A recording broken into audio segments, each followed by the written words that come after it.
Terus di antara kebaikan Islam niku majlisul ilmi disebut Raudhatul Jannah. Terus Raudhatul Ulum niku mestine nggih Raudhatul napa? Jannah. Pertamanan swarga. Swarga iku kepenak. Kepenak iku mulane niki Mas kula Ismail Mas Umar ora oleh kereng. Wong swarga kok ngamukan. Bojone ora oleh ngamuk, wong widadari kok ngamukan. Terus swarga iku rileks, nyaman. Terus niki ra di swarga aneh, swarga kok kuru kelaparan niku aneh. Swarga niku nyaman. Niki mulai berulah. Swarga kok bojone siji jare kok. Lah niku ketok asline nggih. Terus kenapa Raudhatul Ulum dikatakan Raudhatul Jannah? Nggih kula latih logika. Kula bedheki nggih sinten mawon. Ketika Anda punya mobil banyak, punya uang banyak. Itu artinya Anda untuk senang itu tergantung banyak hal. Mobilnya banyak, uangnya banyak. Dengan orang yang nggak punya apa-apa, cukup bahagia dengan uang 10.000 atau seadanya. Logika yang dibangun adalah keren mana orang yang untuk bahagia butuh banyak hal dengan sedikit hal. Niku pinter putih. Pinter sing bahagia dengan sedikit hal. Itu cara kita bernegosiasi dengan zaman yang seperti ini. Kalau sering nasihati santri-santri sing teng kampung-kampung. Kon ketemu pangeran sowan nggawa Alphard 9, nggawa mobil miliar, nggawa uang miliaran. Dengan sowan pangeran nggawa sujud, yang mesti dibenarkan Allah itu pasti sujud. Nah sekarang itu niki wonten niki majelis mas saya ini wonten babat. Lalu sering menghindari dari acara-acara publik bukan karena apa-apa. Supaya orang itu terlatih nyaman dengan Allah Subhanahu wa taala. Kula niku termasuk kalau boleh kula sering cerita Mbak, kecewa kula ora boleh kecewa. Wong ape mulya wae ngenteni ngomong ning panggung, wong ngaji kok ngenteni ning panggung diundang. Itu biayanya mahal. Riyen niku mboten nggih ikhlas zaman Mbah Fayumi. Budhe kula Mbah Hanif iku ketemu ngaji ana wong takok ya ngaji. Sakniki ngaji niku panggung, sound sisteme rapik, kiyaine kecewa. MC-ne maklaran ya kecewa. Repot. Beragama itu menjadi mahal. Kula nu sering ditanya sama sebagian gitu, kenapa Gus Jinan tidak jaga protokol dalam ilmu? Kula cerita, dulu Rasulullah Shallallahu Alaihi Wasallam, niku melampah-melampah, gimana melampah-melampah? Niku tiang biasa nyegat di tenggalan. Ada perempuan Imro'atun min Khos'am. Niku Nabi pas masih berkendara, masih di atas unta. Ya Rasulullah, inna faridatawa ala ibadi adrokat abi syekhon kabiron. La yastati'u ayastamsika ala rohilah. Wa fi riwayatin ayasbuta ala rohilah. Niku mboten terus Nabi tersinggung. Takok kok ning dalan, sowan nggo gula mboten enten. Kula nu sering lampah-lampah teng pasar pandangan kalian anak kula sering ketemu ibu-ibu ditakoki, "Gus, beneran ketemu jenengan badhe sowan?" "Kowe apa? Badhe tanglet." Anak kula nu istihadah. Senang kene ae gak repot. Tak jawab kalian ngadeg-ngadegan. Nek ki latihan kados Mas Umar Faruk mboten saged mutolaah riyin. Gayane ngongkon sopan wong ya asline ya mutolaah sih niku. Niku jelas di jalan. Ya Rasulullah, jenengan ibadah haji, sayang bapak kula niku pun lumpuh. Ndak bisa ikut haji. Apa saya bisa menghajikan beliau? Jawab Nabi, "Na'am, ya bisa." Semenjak itu dikenal ada dua haji amanah. Satu orang yang sudah meninggal, kedua yang masih hidup tapi nopo lumpuh. Disebut hajjul ma'dud, hajinya orang lumpuh. Dan saya di mana-mana kampanye ini supaya ada kesadaran kalau secara teori gak mungkin haji, niku saged diamanahkan meskipun belum nopo meninggal. Itu disebut hajjul ma'dud. Nah untungnya begini haji ma'dud. Niki wonten majelis Dewan Masyayikh. Sekarang tuh fatwa itu kalau nggak punya otoritas tuh nggak didengar. Rodok ruwet. Kalau jenengan kadung meninggal, itu kalau tidak niat haji, tetap sama Allah ditulis tidak haji. Meskipun anak cucu jenengan menghajikan. Karena menghajikan orang yang sudah meninggal dan tidak niat haji itu hanya untuk mengesahkan warisan. Karena sebagian warisan ini harus digunakan untuk apa? Haji. Tapi kalau jenengan masih hidup dan lumpuh, nggak mungkin haji. Jenengan berkontribusi niat. Wes cong kairiku tua iku dol go kajiku. Innova iku dol go hajiku. Dia ikut berkontribusi. Lalu kalau sering kampanye monggo kalau masih hidup tidak mungkin haji, ikut memutuskan sekarang juga haji.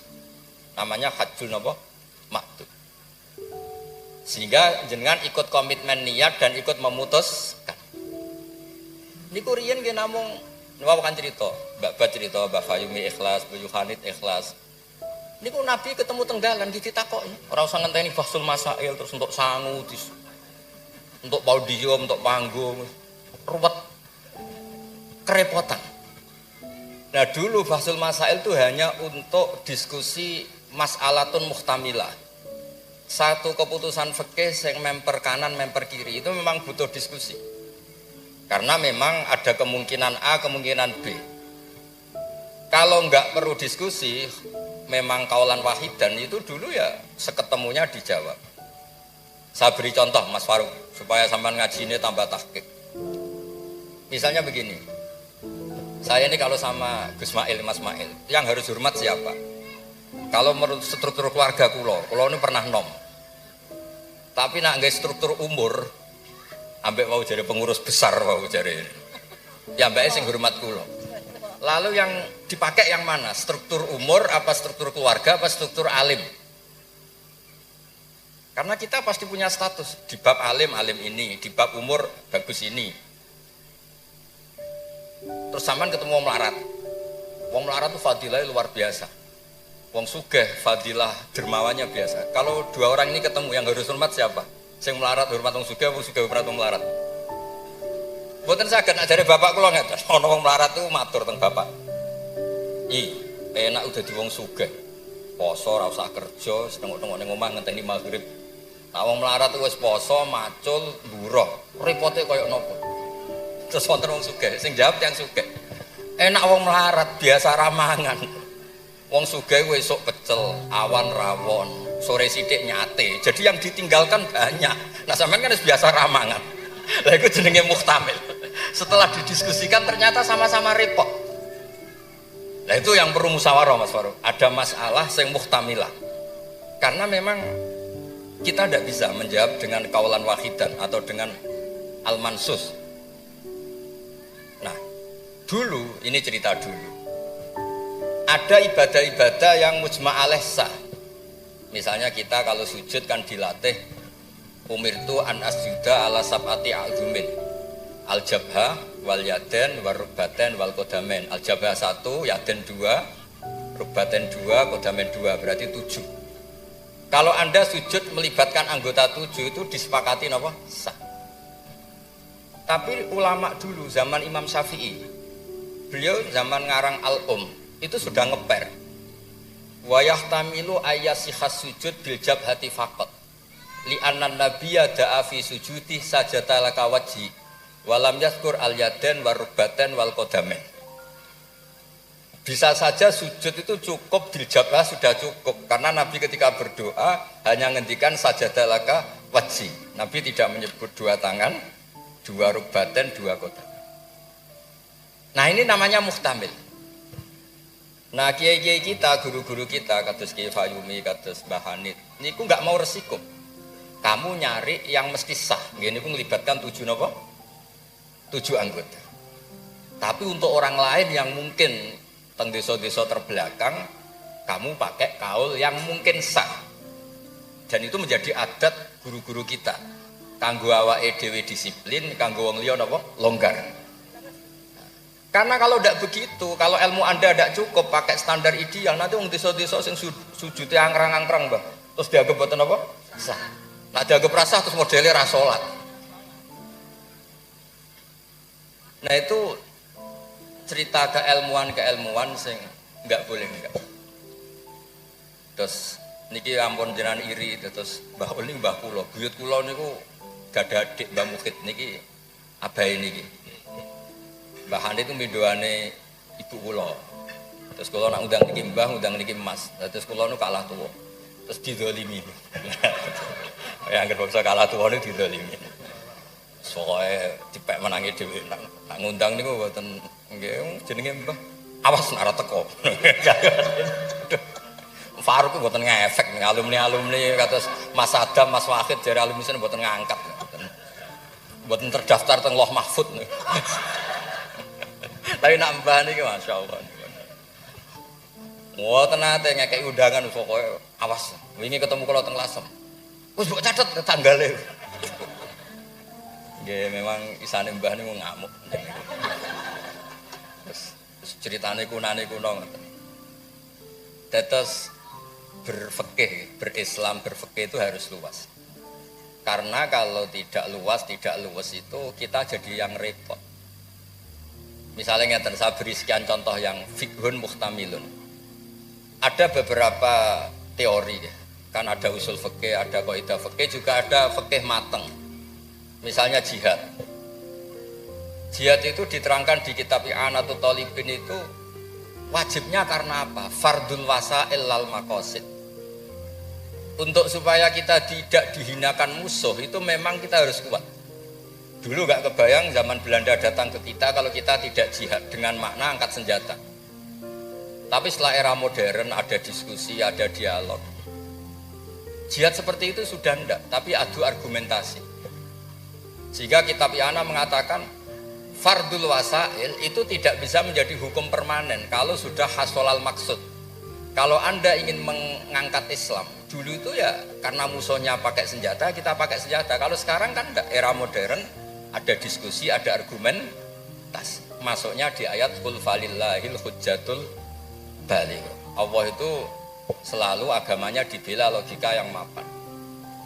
Saya punya sekian contoh cerita tentang logika. Dulu awal-awal Rasulullah dakwah itu mengajak ila ilahin wahid. Kata orang-orang kafir, aja'alal alihata ilaha wahida innaha adalah syai'un ujab. Muhammad itu aneh, problem kita banyak, masalah kita banyak kok Tuhannya satu. Apa cukup untuk menyelesaikan problem kita? Jadi dulu orang Arab tuh mirip orang Cina. Ini Tuhan bagian hujan, bagian petir, bagian BPKB, bagian pegadaian itu Tuhannya beda-beda. Sertifikat kok udah pinter. Tuhan bagian nangani widadari katanya Mas Mail. Terus ya sudah logika itu matang sekali sehingga mereka diajak ke Tuhan satu itu mereka bilang innaha adalah syai'un ujab. Itu teori yang aneh Tuhan satu. Wong problem kita banyak kok Tuhannya hanya satu. Solusinya hanya satu. Lalu Nabi membalas dengan hujjah. Kata Nabi, andaikan kamu jadi buruh, jadi pekerja, kemudian majikan kamu banyak, perintahnya beda-beda, dan yang kalau nggak dituruti marah. Kamu nuruti satu, meninggalkan yang satu, menuruti satu, meninggalkan yang satu, mengabaikan yang satu. Enak mana punya majikan banyak sama majikan satu? Ya enak satu Muhammad. Mereka masih bilang Muhammad belum Rasulullah. Terus kata Nabi, begitulah wa rabbukum sayyidukum. Tuhan kamu itu Tuhan kamu. Kalau banyak-banyak kamu yang bingung. Ya sudah Tuhannya satu aja. Itu hujjah, bukan pakai pedang, bukan pakai kekerasan. Akhirnya menjadi ayat darabawu matalar rajulan fi syuraka mutasyakisuna wa rajulan salamal lirajul. Bagi hal yastawiyani masalah terus kata Allah alhamdulillah. Sehingga kalau kita ngaji mu'in yang ngaji ana sehingga ngerti jihad itu wajibnya itu fardul wasail lal maqasid. Ya sama, kalau wasail itu bisa diabaikan kalau ada konteks tertentu yang cukup pakai sama-sama hasil apa? Maksud. Misalnya begini. Nahi mungkar, melarang terjadinya mungkar. Itu yang penting itu meninggalkan mungkar. Bukan melarangnya, tapi meninggalkannya. Misalnya malam ini misalnya ada dangdutan yang pakaiannya seronok misalnya atau apalah. Kalau dangdutan Islami nanti jadi bingung. Maksudnya yang nonton ini haram apa enggak? Ini nanti Mas Umar Faruk fatwanya bingung. Misalnya yang karuan haram kan kita beri contoh atau apalah dangdutan atau yang lain dengan pakaian yang tidak pantas. Tapi kalau pantas ya enggak tahu saya hukumnya tanya Mas Faruk. Terus kiai-kiai itu kan senengane jagungan, masakan, kadang rokok-rokokan. Tadi mas-mas kula nggih ngelelet teng mriku teng dalem. Karena kalau kita ingat, memaksakan ndak melihat itu berat. Tapi nak bengi jagongan mbek kanca, mbok sekak, mbok jagongan, pokoknya enggak penting. Tapi ngerti-ngerti esok dan berhasil meninggalkan maksiat. Sehingga kenapa kiai-kiai itu suka jagongan, suka guyon semalaman. Saya sering ditanya orang-orang Islam kota, kenapa sih Gus kiai-kiai NU itu senani jagongan, masakan semalaman? Karena untuk melawan tidak ingin maksiat itu berat kalau kamu ingat-ingat itu. Ketoknya kok luwih menarik timbang yang di rumah misalnya, macam-macam lah mau jenis selerane wong lanang. Tapi nak terus ditinggal masak terong, terus ngopi-ngopi, ngelelet, pokoknya apa lah. Ngerti-ngerti esok, maksiatnya wis bar. Itu lebih gampang. Itu namanya al-inkifaf anil ma'asi. Makanya Saizuddin bin Abdissalam punya teori, innal ladzina yarmunal muhsanatil ghafilat. Kenapa orang baik disebut ghafilat? Orang-orang yang lupa. Karena untuk melawan ingin maksiat itu harus bil asbab asyaghilah, dengan faktor-faktor yang menyibukkan. Makanya nak jenengan dadi wong melarat tuh sing seneng. Dadi wong sugih sing seneng.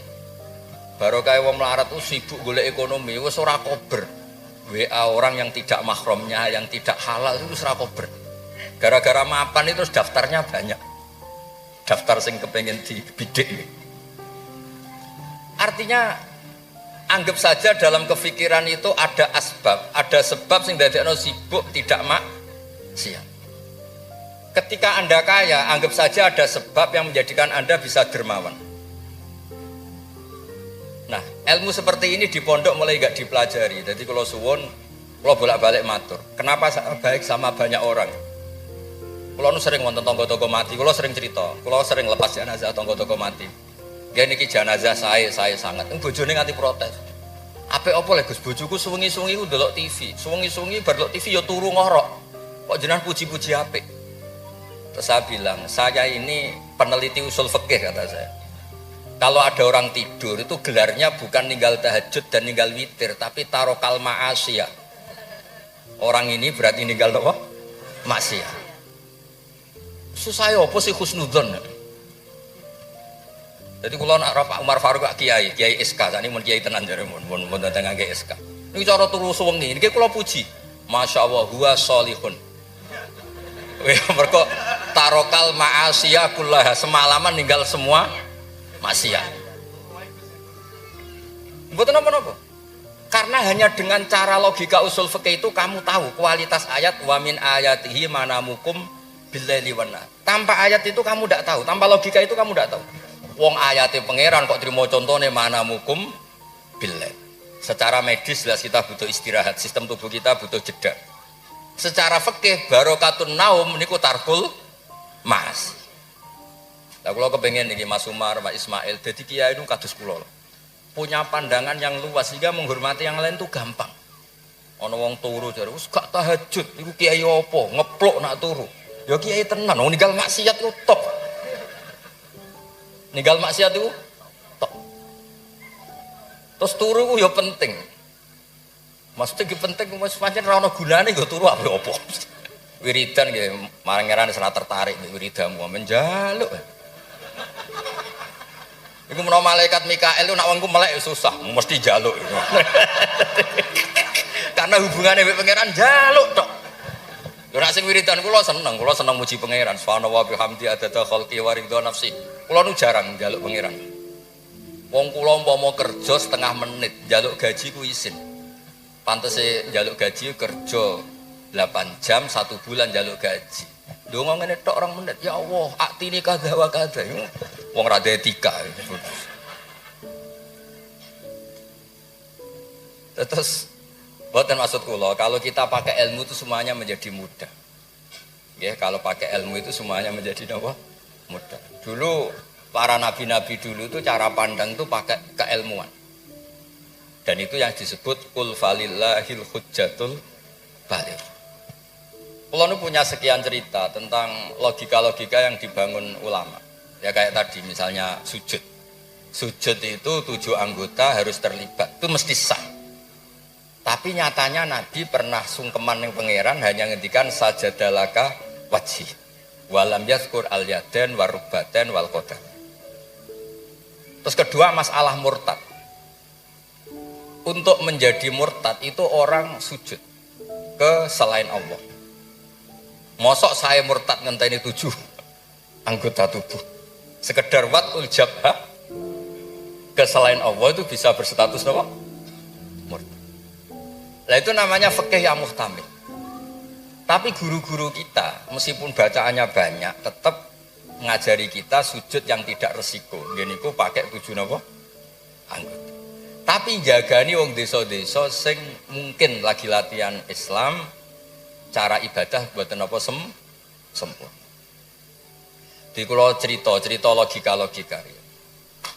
Nabi Ibrahim alaihissalam, Nabi Musa, Nabi Isa. Niku kadang-kadang nyuwun sewu, saking senenge pangeran, niku pangeran yo diwarahi. Tapi buatan krono nglamak buatan, nggih saking senenge. Tapi barokahnya itu lahir fikih-fikih yang sekarang diwarisi umat Rasulullah Shallallahu Alaihi Wasallam. Bapak kula nu sering nak didik kula ngeten. Kancanan wong fasik ku haram. Wong mare katut nakal. Tapi nak diwalik, bina wong fasik iku apik. Iso bina nak kancanan. Iku mulai senam otak tak baleni malih. Sampeyan kancanan wong fasik itu enggak boleh. Nanti ketularan apa? Fasik. Tapi kalau bina orang fasik boleh ndak? Bina loh. Boleh kan? Bisa sunat, bisa wajib. Tapi kok iso bina nak kancanan. Meskipun agak berjudi sing katut sapa. Nah sing katut apa sing soleh dadi fasik, apa sing fasik dadi soleh. Nah seperti itu muhtamilun. Karena kita mau hukumi sunat jebule sing soleh dadi fasik. Ngukumi haram ternyata banyak dari pertemanan ini sing fasik dadi soleh. Ada hal-hal yang kita tidak perlu ngambil keputusan karena ini nanti diuji di lapangan. Sebab itu Nabi itu nggak pernah ngambil kesimpulan baku di hal-hal yang sifatnya apa? Sosial. Ayat fa'fu anhum wasfah ya banyak, ayat tegas ya banyak, ayat setengah tegas setengah nggak tegas ya banyak. Karena di bab-bab sosial itu ada muktadul hal, ada kondisional. Nah ini yang masalah-masalah sing wau didawakan Mbak Fayumi, Mbak Hanit itu seneng ilmu. Nggih sejarah agak unik tentang keluarga kula. Ibu kula namanya Yohanit. Yohanit itu nama ibunya Nabi Musa. Kebetulan punya mbak minduan namanya Yohanit juga mondok. Mondok teng Joso terus mulai niku disenengi mbah kula. Terus rabi terus Mbak Ul. Buyut kula. Terus badhe Mbah Mukhid wafat angsal Mbah Fayumi. Terus Mbah Hanit riyen nak cerita kula, aku di bojo loro iku ahli falak kabeh. Riyen Mbah Mukhid enggak ahli falak, Mbah Fayumi ahli falak. Modele anake mbek ora krungu nak dicritani alime bapake. Kok wedi kon niru. Kula roh lah kelakuane Gus-gus kula roh hafal.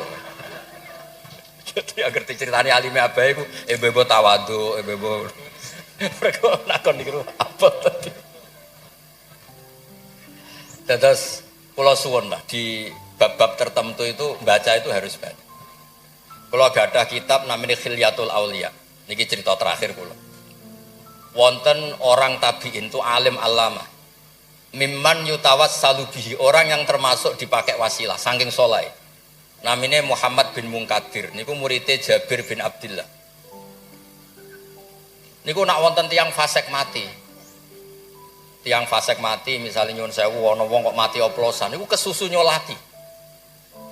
Padahal mainstream ahli fikih saat itu kalau ada orang fasik meninggal sebaiknya yang sholat jangan banyak-banyak. Mau nggo syarat gugoro fardhu napa? Kifayah. Saya ulang lagi. Mainstream fatwa saat itu nak ana wong fasik mati sing sholat aja akeh-akeh. Mau nggo syarat gugoro fardhu napa? Kifayah. Nanti kalau semuanya ikut mensolati dikira gak ada bedanya orang soleh dan orang napa? Fasik. Tapi Muhammad bin Munkadir itu orang yang kesusu teko. Ditanya, "Lima datu sholli ala hadal fasik?" Kenapa engkau begitu seneng, begitu semangat nyolati wong fasik itu? Jawabannya unik, di luar dugaan banyak orang. Kau apal jawaban itu. Inni astahyi minallah ayya'lama minni anna qudratahu ta'jizu an ahadin min khalqi. Itu yang dipakai Kiai Jawa. Aku iku isin mbek pangeran. Nak delok wong fasik kemudian Allah melihat hati saya seakan-akan Allah itu pasti tidak maafkan dia. Jadi intinya beliau datang itu sebagai kepastian tauhid beliau sendiri bahwa maghfiratuhu wasi'at kulla syai' wa rahmatuhu bi'ammat kulla syai'. Lagi NU Jawa gitu, ketemu wong fasik ya tidak mau nih saja sekarang fasik nanti soleh. Yang sekarang soleh ya naudzubillah min dzalik saja suatu saat tidak soleh. Wong barang sosial orang mesti kabeh. Kayak apa dulu Umar ingin bunuh Nabi, tapi malah dapat nopo hidayat. Kayak apa Khalid bin Walid panglima yang menjadikan orang Islam kalah di perang Uhud, akhirnya juga jadi orang nopo soleh. Jadi intinya itu Kiai Jawa itu tahu itu, sehingga beliau ini kancanan nyun sewu wong fasik ya tenang ae. Tapi dalam konteks bina, sama lagi dalam konteks bina bukan melegalkan. Sama lagi dalam konteks bina bukan melegalkan. Karena Allah bisa saja mandu dia menjadi orang soleh. Bukan seperti orang lain setiap orang fasik dikafirkan, difasikkan, seakan-akan tidak ada harapan tobat. Nah ini yang menjadikan tambah susah kan. Makanya dalam sebuah riwayat dikatakan siapa? Ala unabbiukum bil faqih kulal faqih. Kamu tahu orang yang paling ahli fikih paling pinter. Jawabannya kila, jawabannya Nabi wakila Ali. Itu dalam ilmu hadis ada mengatakan itu dawe Nabi wakila dawe Ali. Apapun itu dawe orang top lah. Malam yuknitin nas min rahmatillah walam yu'ayyizhum min rahmatillah. Jadi malam yuknitin nas min rahmatillah. Orang pinter itu siapa? Yang tidak bikin orang lain putus asa. Walam yu'aminhum min makrillah, dan yang sedang soleh pun tidak merasa sok-sokan memiliki Allah Subhanahu wa ta'ala. Terus orang lain divonis apa? Itu juga yang menjadikan kiai-kiai kita ketemu wong soleh hormat, ketemu orang fasik ya respect, karena berharap suatu saat tobat. Itu yang ditiru Rasulullah SAW ketika orang Taif, ya Bani Abdul Yalil, pokoknya orang Taif kayak begitu bencinya sama Nabi sampai melempari batu ini itu, terus Malakul Jibal ingin menghabisi mereka. Kata Nabi apa? Jangan. Inilah arju ayyukhrijawah min aslabihim ma ya'budu wa la yusyriku bihi syai'an. Bisa saja bapaknya begini, tapi suatu saat anak-anaknya jadi orang yang luar biasa. Dan itu yang sekarang kelihatan. Sering ada wisuda tahfidz itu yang nangis itu bapaknya. Gus kula maca Quran ora iso, kok anak kula hafal Quran, napa kula niku ngipi. Wadah, kanca sing saged maca kitab bapake mboten roh Arab. Dari itu harapannya Nabi ya seperti itu. Nak bapake ra kena nggih napa? Anake. Ampun kados kula riyen di kanca mondok nuwakale ra karuan. Riyen kan banten-banten pun bapake disurati nak anake nakal, bocahe tenang ae. Bapak disurati pengurus kok tenang. Bapak kula buta huruf wis tenang mawon. Bapak kula buta huruf. Nggih wonten sing mondok iku mok 2 tahun wis ngrasa pinter. Kampung kula terbelakang Gus iso tahlil wis gak kepo pintere pol. Lah lha apa kula ngalem-ngalem iso maca Wahab macakno sapa? Ya tiyang kathah. Tapi apapun itu kula suwun terus wau kampanyane Mbak Bet ngono tawassut tawazun bah kampanye PBNU wae. Nak kula kampanye sebagai hasil yang saged ngaji yang yen bapak kula niku terkenal pinter ngaji. Nek nek kula nyali cerita bapak kula terkenal ngaji itu kok Gus Ismail Gus Umar iku kudune nyali. Wong iku kudu siap cerita bae. Mergo ora ana wong apik kecuali memaklumatkan diri wattaba'tu millata abai Ibrahim wa Ismail wa Ishaq. Jadi wattaba'tu millata abai Ibrahim terus wa Ishaq wa Yakub. Aku itu anut bapak-bapakku. Bapak-bapakku luar biasa. Ibrahim, Ishak, Yakub. Kita tahu Nabi Yusuf bin Yakub bin Ishak bin Ibrahim. Tapi aja bangga kehormatan bapak etok kudu wattaba'tu anut. Nah, bapak alim ya melo alim. Nah, bapak ahli falak ya iso falak. Nah, bapak entuk salam templek ra apa-apa ditiru ya ra apa-apa. Mosok entuk repot etok ra entuk seneng ya enggak apa-apa lah. Islam tuh fid dunya hasanah wa fil akhirati napa? Hasanah. Aja kok fid dunya hasanah gelem. Bareng bapak yang ngalim, bapak ngalim iku wong dhisik, wong saiki ora oleh ngoten niku mboten nangsa. Kula sinau tafsir Bedawi niku kitab gadane Mbah Mukhid disilai lek Lukman. Riyen niku saking radine dhuwit. Kitab tafsir Bedawi niku kula roh tulisane Mbah Sal nggih, Mbah Sal misanane Mbah kula nggih, misanane niki misanane Mbah Sal nggih kondang niki. Terus Mbah Badiah niku Mbak Yune abae niki. Adik buyut kula. Kula ajane buyut kula paling barep, ajane nak menang buyut menang kula kabeh. Buyut kula niku barep. Iki gara-gara buyut kula barep, kula generasi ke-6 niki generasi ke-3 terus digo kalah-kalah ngene iki. Tapi alhamdulillah barokah barep menawa dongane ngalim luwih dhisik. Dadi ambek pangeran diasesi riyen terus. Terus riyen niku wattaba'tu millata abai. Kula sering didhawuhi Mbah Mun ketika kula mulai ketok ngalim iku barokah mbah-mbahmu lasem, mbah-mbahmu kajet. Mergo Allah ora ndadekno generasi top, kecuali Allah nyebut mbah isik. Bariku lagi amma al-hidayah. Gini kok Allah nyebut ulaikal ladzina an'ama Allahu 'alaihim minan nabiyyin. Orang-orang baik sing disebut mbah min dzurriyyati Adam wa mimman hamalna ma'anu. Terus wa min dzurriyyati Ibrahim wa Israil. Nembe wa mimman hadaina wastataina. Dadi Allah gak ada adat nak wong saleh mesti didelok mbah isik. Ngregani. Ana tanah ijek melarat tetep mulang dikene babat masih melarat telah susah zaman Mbak Fayu melarat dia tetep mulang. Nak wong mboten kiai kan kesel istirahat. Kiai mboten keselah napa? Mulang. Lha iku sing diregani bapak kalian Allah. Lan Allah nak nyebut wong soleh mesti sing disebut ku babai. Min dzurriyyati Adam wa mimman hamalna ma'an. Terus sampai wa min dzurriyyati Ibrahim wa Israil terus lagi wa mimman hadaina wastataina. Terus kemudian hidayah itu siapa saja. Tapi selagi cek mbah-mbah alim niku disebut riyen kalian Allah. Mergo Allah kepen ngregani jasane mbah-mbah. Sampai Rasulullah sing Sayyidul Khalqi sing karuan mesti wong apik. Ketuane bahkan tetap disebut millata abikum Ibrahim. Terus niki nggih crita teng Gus-gus teng ning kersane aja niru mulyane tok ya niru ngalime. Anak mulyane wancen alumni ambek Gus ya tetep nyucup supaya hormat ambek mantu ya nyucup serais walim ora kok cucap-cucup. Maksude ku ya ana regane kabeh ku ana napa? Ana regane.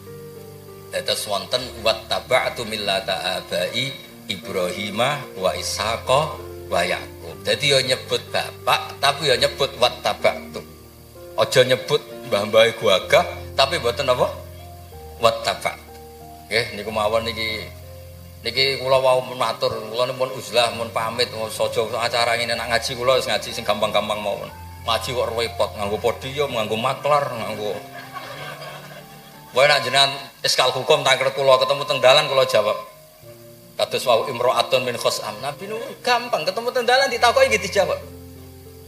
Nak sampean takok Kiai Faruk mesti teng dalan mboten sopan takok teng dalan. Jebule wau. Butolah. Lha kula nu sering didolakno alumni-alumni sarang sing teng Papua teng pundi-pundi. Gus jenengan aja mati, Gus kula ora sudah dadi kiai. Mergi anggere ditakoki lu tangklet. Gus niku hukume piye? Mbok sore aku sibuk. Saiki Gus wong sing takok ngenteni. Bareng pun kula jawab ya dijawab ndekne koyo pinter-pinter dhewe. Ya ora muni dari kula. Tapi wau jare ketikane babat kiai syaratnya ikhlas ngoten niku kula ya ora piye-piye. Ya mau gremeng sithik-sithik. Syarat ikhlas. Dadi kula niku urip didongakno kiai-kiai sing ora jelas niku sing digo takok-takokan. Nggih lumayan ana gunane to. Nggih ngoten mawon. Assalamualaikum warahmatullahi wabarakatuh.